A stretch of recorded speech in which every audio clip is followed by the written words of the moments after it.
आळशी माणसं घातक असतात त्याच्यावर सांगू लागलो. गाईच्या दरवाजा वाटा आतमध्ये गेले, यशोदेच्या पलंगावर ठेवलं. काल सांगून गेलो तुम्हाला. पहाटे कळालं यशोदेला मुलगा झाला, गवळणी जमा झाल्या. गोपीनं पाळण्यात घातलं. झुलने में झुले नंदलाल झुलावो रे सजनी, हे झुलने में झुले नंदलाल झुलावो रे सजनी.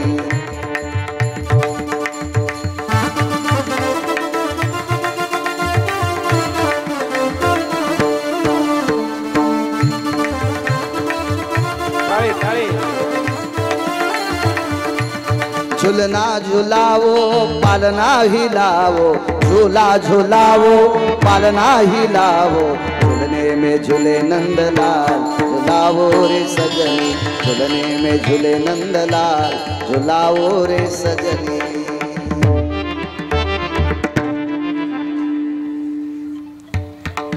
गरज नव्हती म्हणायची उत्तर, हे काही गाथ्यातलं नाही. काय होतं माहितीये का, जिथं खरूज आली का ती जागा खाजवतीच. मी पण काही लोक आहेत फिरू फिरू मग थोडस येतच ना आपल्याकडे. पाळणा तो होता. भगवंताला बघण्यासाठी बऱ्यापैकी गोपी येऊ लागल्या. द्वादशीचा उदय आला आणि द्वादशीच्या दिवशी शिवशंकर आले.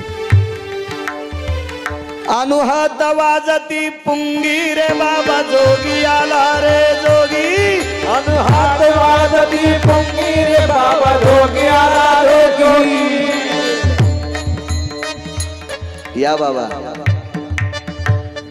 आइए महाराज, आइए महाराज बिराजिए, आइए महाराज बिराजिए, आइए महाराज बिराजिए, आइए महाराज बिराजिए, बिराजिए पवन कुमार, बिराजिए पवन कुमार, आइए महाराज बिराजिए, आइए महाराज बिराजिए, आइए महाराज बिराजिए, आइए महाराज बिराजिए.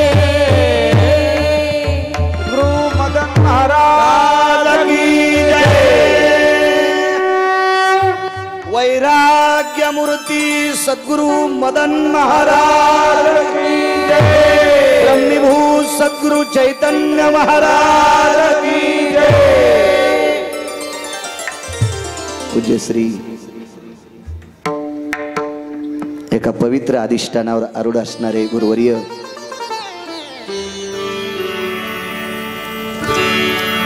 सद्गुरु मदन महाराज या पवित्र अधिष्ठानावर ज्यांचं आधिपत्य आहे, वारकरी संप्रदायातले एक तात्विक सात्विक सदाचारी पुण्यशील, माझ्या विठीवरच्या मालकाच्या दरबारात दिव्य असं खूप मोठं सुंदरशी जागा वास्तू मोठ्या असीम प्रयत्नाने आदरणीय पूजनीय बाबांनी तिथं अधिष्ठित केली. असं एक आध्यात्मिक क्षेत्रातलं संप्रदायातलं गुरुतुल्य आदरणीय बाबाजींच्या चरणी साष्टांग प्रणिपात करतो. मनाचा मोठेपणा करून ते सुद्धा एका लहानशा छोट्याशा गिरगावकराचं कौतुक म्हणून मुद्दाम कथेत त्यांनी हजेरी लावली. बाबाजींना पुनश्च प्रणाम करतो.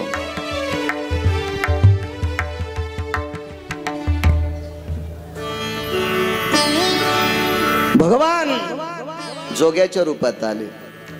अनुहत वाजती पुंगी रे बाबा जोगी आला रे जोगी, अनुहात वाजते पुंगी रे बाबा जोगी आला जोगी, अनुहात वाजती पुंगी रे बाबा जोगी आला रे जोगी, अनुहात वाजते पुंगी रे बाबा जोगी आला रे जोगी, बाबा जोगी आला रे जोगी आला रे जोगी आला रे जोगी, बाबा जोगी आला रे जोगी आला रे जोगी आला रे जोगी.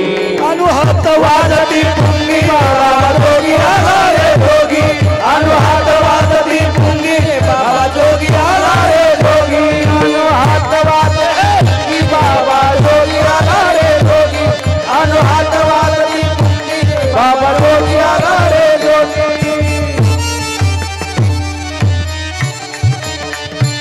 टाळी टाळी सर्वांनी टाळी वाजवा.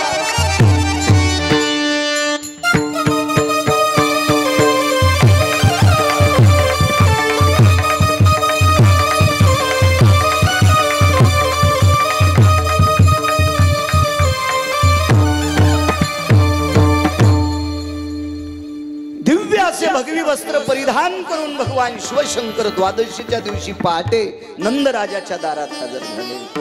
अणुहत वाजती पुंगी बाबा जोगी आला रे. पाहलं नंदराजाने काय जोगी आहे. आजूबाजूला सर्वत्र ऊन पडलेलं आहे आणि नंदराजाच्या दारात तितकी सावली आहे फक्त रामसर. कारण हा जोगी इतका अधिकारी जोगी होता. या जोग्याच्या दृष्टीत विश्वातलं चक्र सांभाळलंय तांदळे महाराज. तितक्यापुरती सावली आहे. नंदराजा चकित झाले. आजूबाजूला सर्वत्र ऊन आहे, दारात प्रकाश आहे, पण सावली आहे, छत्र धरले सूर्याने. तो जोगी आहे. जोग्याला बऱ्यापैकी दान दिलं, पण ती गहू ज्वारी मागायला आलंच नव्हतं ना. तुम्हाला ज्वारीला कंस आल्यावर डोळे झटकून गारा पाडून कंस खराब करायचे ते त्याच्या हातात आहे बाबाजी. आणि ते कशाला ज्वारी मागल. भगवान शिवशंकर आहेत ते. नंदराजाला प्रणाम केला का? कारण जगाचा पाप सांभाळायची योग्यता त्याच्यात आहे. त्याच्याकरता प्रणाम. विचारलं नंदराज, मला तुम्हाला झालेलं बाळ पाहायचंय. झालंय कसं माहितीये का? झाल्या झाल्या बाळ हे बायकांनाच घेता येतं बाबा. लवचिक असतं ते, त्याची मान पडती, टाळू पडती.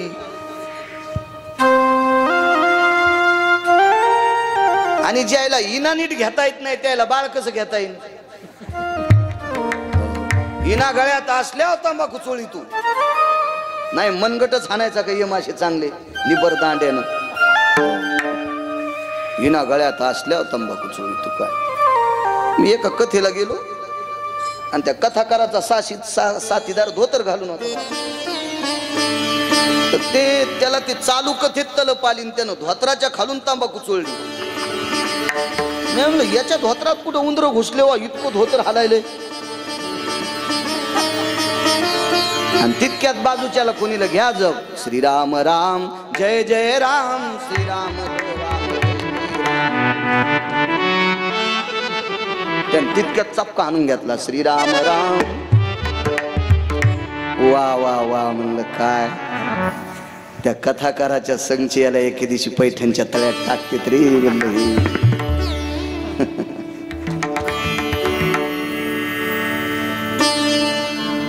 आणि जिला लेकरू झाले ती पण 12 दिवस बाहेर निघत नव्हती. मी पहिलं सांगतोय, आताच नाही. तिच्या कानाला एक फडका असते, तिला घरात चपला असत्या.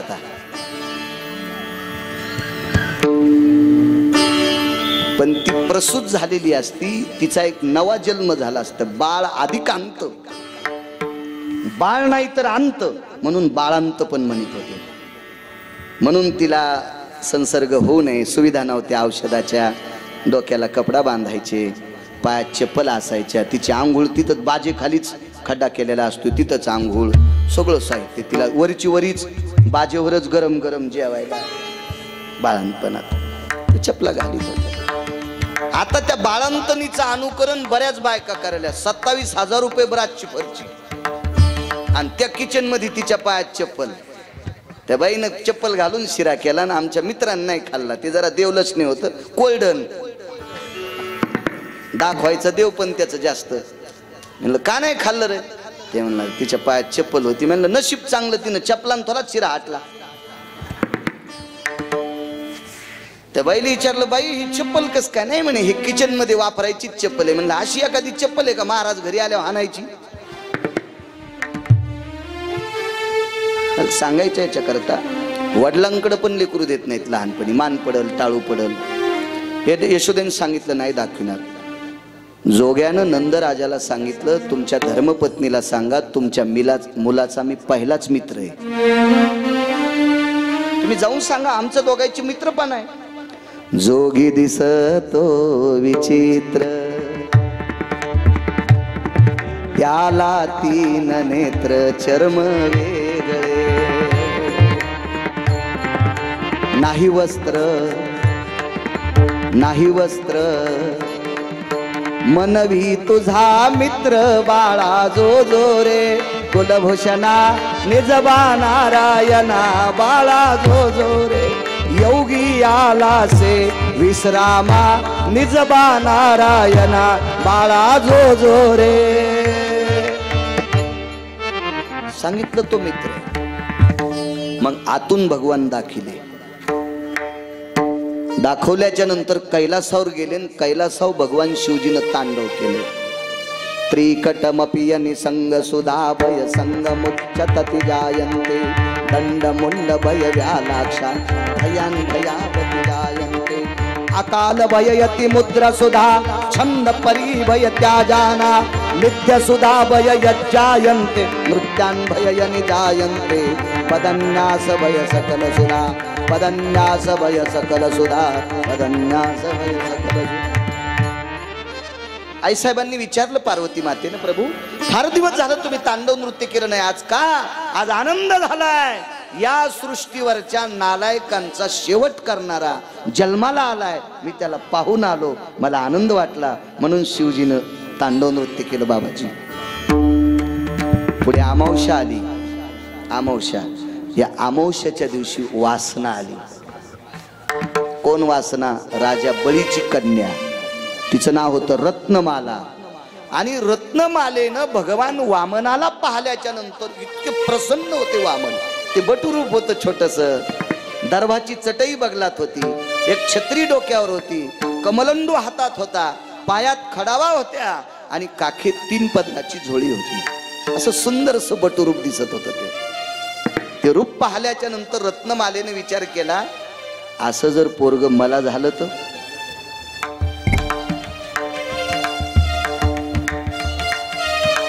वामन भगवंतांनी तिचा भाव लक्षात घेतला आणि रत्नमालेला सांगितलं, तुझ्या पोटी जन्म घ्यावा एवढं तुझं पुण्य नाही, पण एक दिवस तुला आई समजून तुझं स्तनपान करीन. वामन अवताराचं चरित्र बाबा. आणि वरदान देऊन टाकलं. पण कालांतरानं परिस्थिती बिघडली. ज्या वामनाला माझा मुलगा व्हावा अशी वासना केली आणि त्या वामनानं हिच्या बापाला पाताळात घातलं, त्या दिवशी हिनं पुन्हा एक वासना केली, तुला इश पाजून मारीन, मला ते पण पिईन. आणि हीच रत्नमाला राजा बळीची कन्या पुढे कोण म्हणून जन्माला आली? पुतना. वा वा वा वा, पुतना. तुम्हाला एक माहित आहे का, दोन्ही अवतारात सुरुवातीला बायकाच मारल्या. 7व्या अवतारात सुद्धा बाईच मारली त्या ठिकाणी, 8व्या अवतारात सुरुवातीला बाईच मारली. येडेवाणी करीत होत्या ना.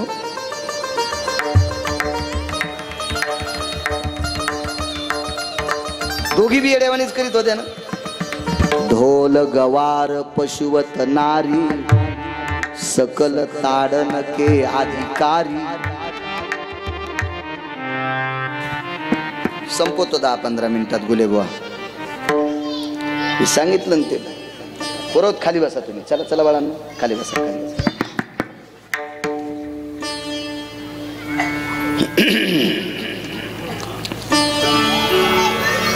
मग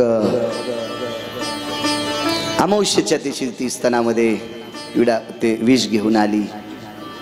बऱ्यापैकी 3 महिन्याच्या आतली लेकरं मारत होती. एक पुरावा सांगतो. बलराम दादा आणि कृष्ण परमात्मा एकाच पाळण्यात होते. भगवान असे फिरले पाळण्यातली पाळण्यात. पाळणा तसा लाकडी होता.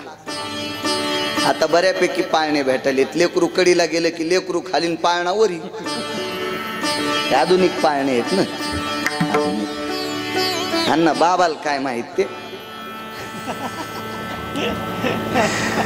हे आपण गुताडूत म्हणून आपल्याला सारं माहिती. ते पाळणे गिळणे द्वाऱ्या गिळ्या सगळे ते आकटे पाकटे. त्या पाळण्यात जे टाकतात का त्याला आकट म्हणतात. बाजाला असतं त्याला सुम म्हणतात. मला वाटतंय कालांतराने नाव लिहून ठेवावं लागतील, तवा पुढच्या पिढीला कळतील. हे ओरिजिनल नाव लोप पावायलेत, लोप. फिरले भगवान, आणि फिरल्यावर काय केलं माहितीये का? भगवान कृष्ण परमात्म्याने बलराम दादाचा अंगठा पायाचा कर कर कर कर तोंडाने दाबला. गोकुळच हल्लं. आणि पुतना बाकीची लेकरं मारीत येत होती ना, तर नंदराजाच्या वाड्याचा नंबर लागला. ग्रामसेवक दप्तर बागलात घेऊन फिरूच लागला. वाडा कसा फिरला ना अंगण कसं फिरलं त्याला कुठं कळतं का ते? या पाळण्यातल्या फिरिलं सगळं ते. कोणाचा वाटा कोणीकडे गेला, कोणाचं झाड कोणीकडे गेलं, कोणाचं कंपाऊंड इकडे आलं. सन सन सन दोन्ही अवतारात अंगठा दाबला. पण फरक, एका अवतारात अंगठा दाबला पायानं आणि द्वापार युगात अंगठा दाबला दातानं. फरक सांगतो.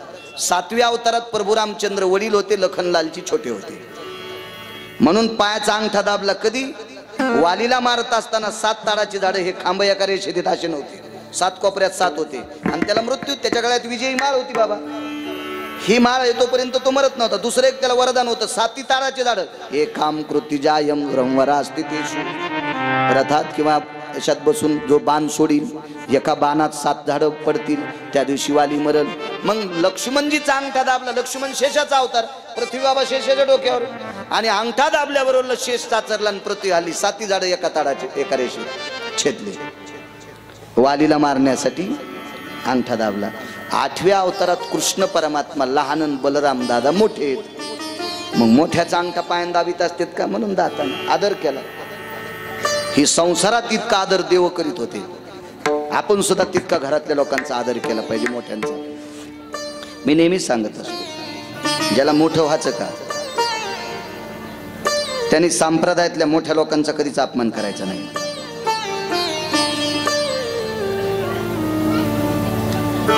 आम्ही जरी महाराज झालो असेल बाबाजी, पण तुम्ही सगळे लोक आमच्या अगोदर महाराजात होते, संप्रदायात होते. तुम्ही तिथपर्यंत संप्रदाय आणून ठेवला म्हणून आम्हाला कळाला, म्हणून आम्ही संप्रदायात आलो.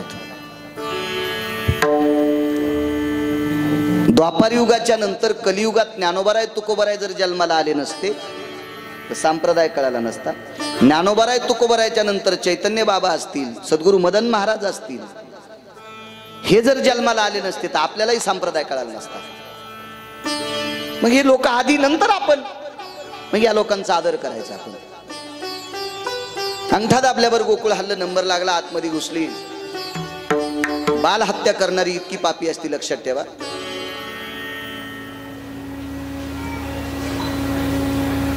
लोखंडाचं सोनं झाल्यावर बाबा, सोन्याचं लोखंड करायची जगात कोणतीच ताकद नाही. पण एक नियम आहे, जिनं जास्त लेकरांची हत्या केली तिचा स्पर्श झाल्यावर सोनं काळं पडतं.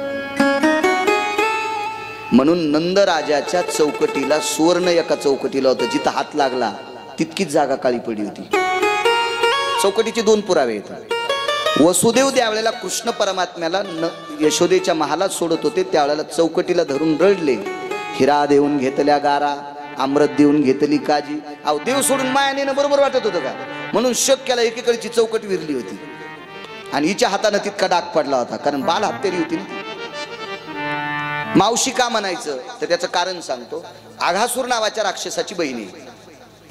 आघासुराचं कंसाचं युद्ध झालं.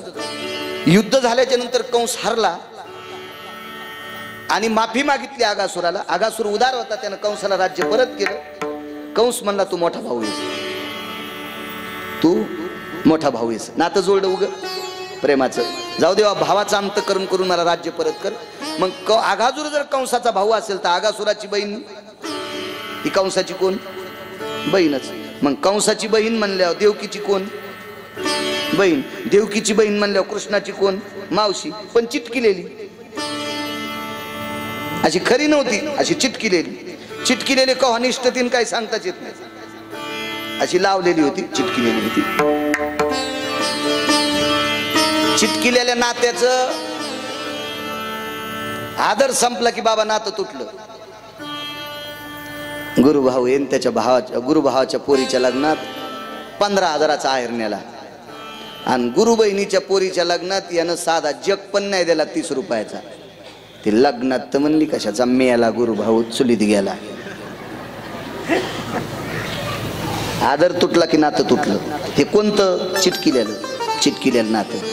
ओरिजिनल नाते सांगू तुम्हाला. अहो 450 एकर जमीन बहिणल्या. बैलगाडीला शिवळा सोन्याच्या. गाव मेहना राजा बुलढाण्यात.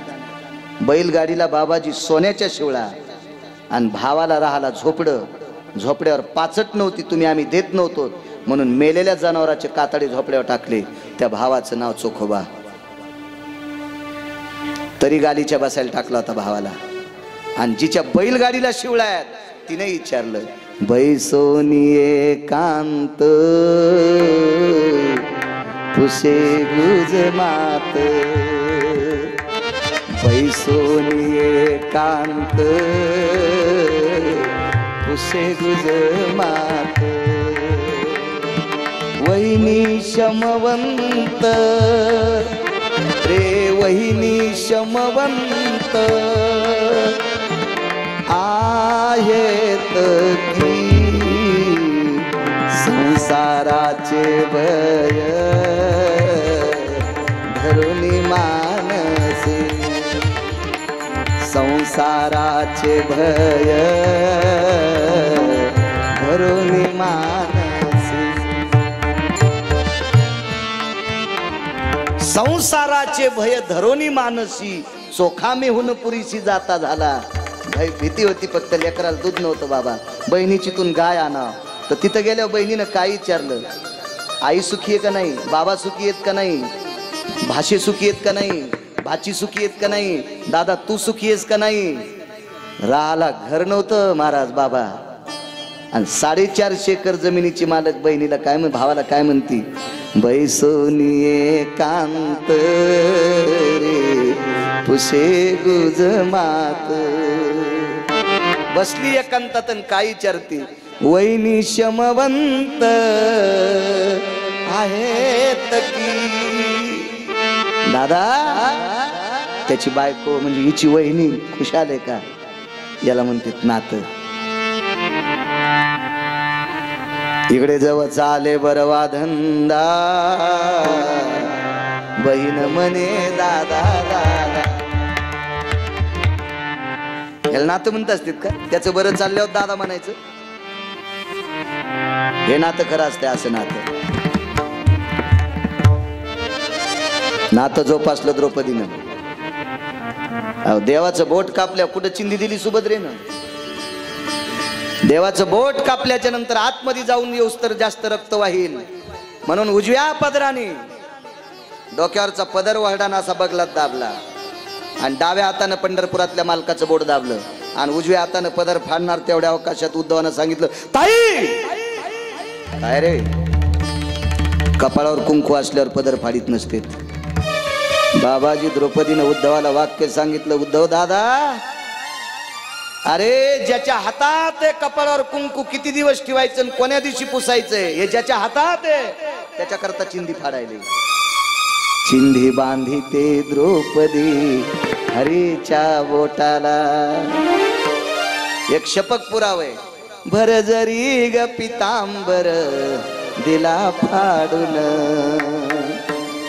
भर जरी ग पितांबर दिला फाडून. दिला फाडून द्रौपदीशी बंधू शोभे नारायण. द्रौपदीशी बंधू शोभे नारायण. भगवान हिचं स्तनपान करत असताना विष तर पिऊन टाकलं. एक शब्द आला, मुंच मुंच मुंच म्हणजे सोड सोड. मालक म्हणले गोकुळातले, मी कोणाला धरीत नाही आणि धरल्यावर सोडित नाही. आपली लाईन म्हणजे 11,000 व्होल्ट लाईट आहे. हात लागणं जळणं संगच. शोषून घेतले प्राण. अंत्यविधी करत असताना सुगंध येत होता. दिव्य देह प्राप्त झाला. पार्षद आले आणि एक मोक्ष देऊन टाकला. पुतणीचा शेवट केला. बालपणातल्या बऱ्यापैकी लीला करत होते. लहानपणी एक राक्षस वाऱ्याच्या रूपात आला. तृणावत बन बडा उडंबर लिया कृष्ण को चला गगन पर. कृष्ण चंद्र ने कंठ दबाया मरते ही व चीखन पाया. जय गोपाला जय गोपाला जय गोपाला. तृणावत बन बड़ा उडंबर लिया कृष्ण को चला गगन पर. कृष्ण चंद्र ने कंठ दबाया मरते ही वो चिखन पाया. जय गोपाला जय गोपाला जय. तृणावत नावाचा राक्षस मारला. काग बगरी ठा मारिली बाळपणी अवघी दैत्य खानी बुडविली. रांगू लागला तळवे तळ हात टेकीत डाव्या गुडघ्यानी रांगत. रांगू लागलेला खोड्या केल्या. चित्त चोरी येले नंदाच्या नंदनी. मग रानात गेला. पावा घोंगडी घेऊन पायी. पावा घोंगडी घेऊन पायी. किंवा आता जाये राना सवे घेऊन गोधना. सवे घेऊन गोधना आता जाये राना. तिथं रानात गेले खेळ खेळले. हमामा पोरा हमामा ठुमरी वाजे धमामा. पोरा हमामा ठुमरी वाजे धमामा. हमामा पोरा हमामा ठुमरी वाजे धमामा. हमामा पोरा हमामा ठुमरी वाजे धमामा. हमामा पोरा हमामा हमामा पोरा हमामा. हमामा पोरा हमामा. खेळविटी दांडू आता भेऊ नको. खेळविटी दांडू आता भेऊ नको. हरी दांडू आता भेऊ नको पांडू. इथला शब्द टाळून टाकलाय. अरिन पांडू म्हणले. खेळविटी दांडू आता भेऊ नको. शब्द जरा कठीण टाकलाय तिथे. लगोरी नावाचा खेळ खेळला. सुरपाट्या नावाचा खेळ खेळला. एजिंगच्या पॅटेवाले पॅट्या खेळता येत असतात काय. पाट्या फक्त बाबा तुमच्या काळात होत्या. सुरपाट्या मधली एक पाटी, मधात त्याच्या बाजूला एक, त्याच्या पलीकडची एक, आणि सगळ्यात पलीकडे एक पाटी होती. तिला रिकामी जागा नाव आहे. आताच्या काळात ते नाव घेता येत नाही.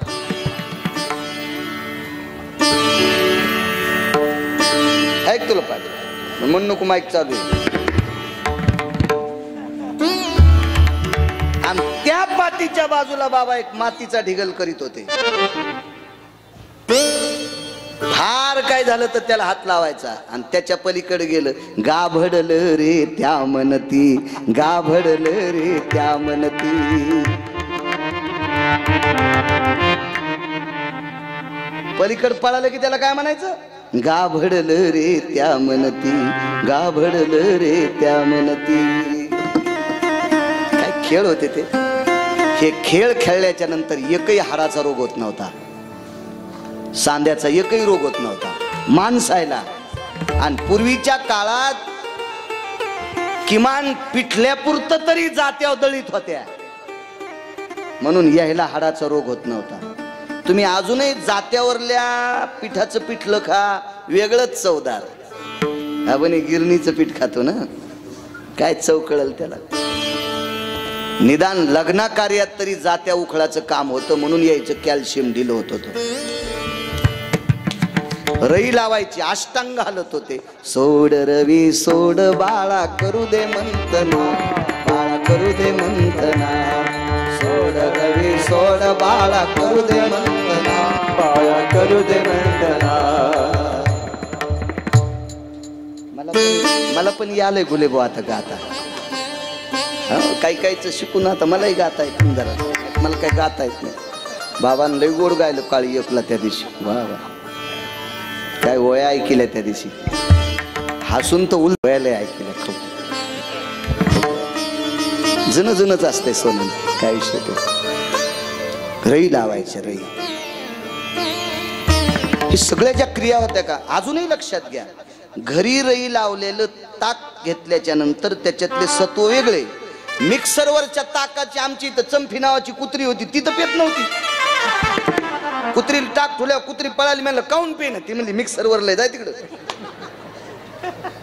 ती आमची चंपी कुत्री जा रईनं ताक केलं का तेव्हा ती पेत होती. चंपी कुत्री इतकी शहाणी, तर बाळा किती शहाणा असा विचार करा ना. ती पेत नव्हती. ती या जुन्या म्हाताऱ्याला विचारा ना पाट्यावरला मसाला कसा असतो. या टिकलेवाल्याने तुम्ही नका ताण घेऊ. आमच्या इथं एक त्या पुतण्याचं लग्न झालं ना, ते तिला म्हणलं मसाला वाट बर. तिने पाट्यावर मसाला वाटला, छान वाटला, मसाल्याची भाजी छान झाली. पण म्हणलं ती कुठे गेलेले, तिनं फ्रीज मध्ये हात घातले. म्हणलं काढ ना मरशील ना. नाही म्हणली, इतकी आग व्हाली फ्रीज मध्ये घातल्याशिवाय. आणि पहिल्या बायकाचे हात लोखंडाचे होते का, कशा वातीत असत्या. भोगीच्या दिवशी भाजी पाट्यावरचा मसाला, तिपणीला जी भाजी असायची काळ्या मसाल्याची, पेरणीला दिवा दिवशीला असायची, काय त्या भाजी ते सगळं संपलं. आता ते सगळं संपलं. चला भगवान वनात गेले. चेंडू खेळता खेळता शेवटचा पुरावा, यमुनेच्या डोहात चेंडू गेला. काढण्याच्या निमित्तानं आतमध्ये गेले. कालियाला तिथून हुडकून लावलं. तांडवगती मुंडन परनाचत गिरिधारी. हे तांडवगती मुंडन परनाच, हरे हरे तांडवगती मुंडन परनाचत गिरिधारी. ए बम बम बम बम बम बम बोले बलिहारी. हे बम बम बम बम बम बोले बलिहारी. ए बम बम बम बम बम बम बोले बलिहारी. हे बम बम बम बम बम बोले बलिहारी. तांडवगती मुंडन पर, तांडवगती मुंडन, तांडवगती मुंडन पर नाच गिरदार. तांडवगती मुंडन पर नाच गिरदार.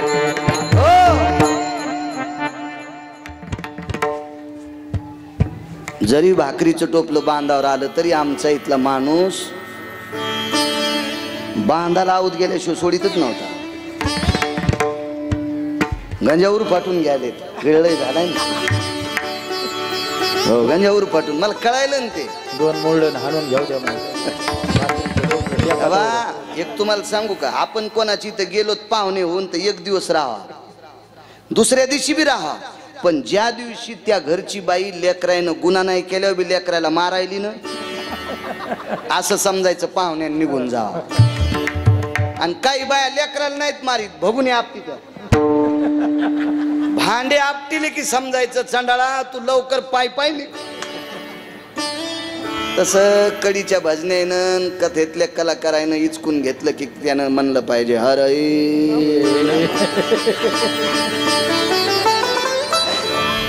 कालियाला समुद्रात पाठीलं, यमुना भयमुक्त केली, विषमुक्त केली. उद्याच्या प्रसंगात जेवढ्या वेळात जितकं तुमच्या पुढे मांडता येईल तेवढा मांडण्याचा प्रयत्न करेल. दाहोत्या वेगात सुदाम चरित्र श्रीमद भागवतातलं अनन्य साधारण महत्व आहे तेवढा एक प्रसंग मांडू. निजधाम पाहू, तक्षकचा दंश बघू. आणि दुसरी गोष्ट, धावत्या वेगात गोकर्ण बघून उद्याची परिसंगत आहे. म्हणून उद्या ठीक 12 वाजता खाडे सर उद्याच्या पंक्तीवाल्या यजमान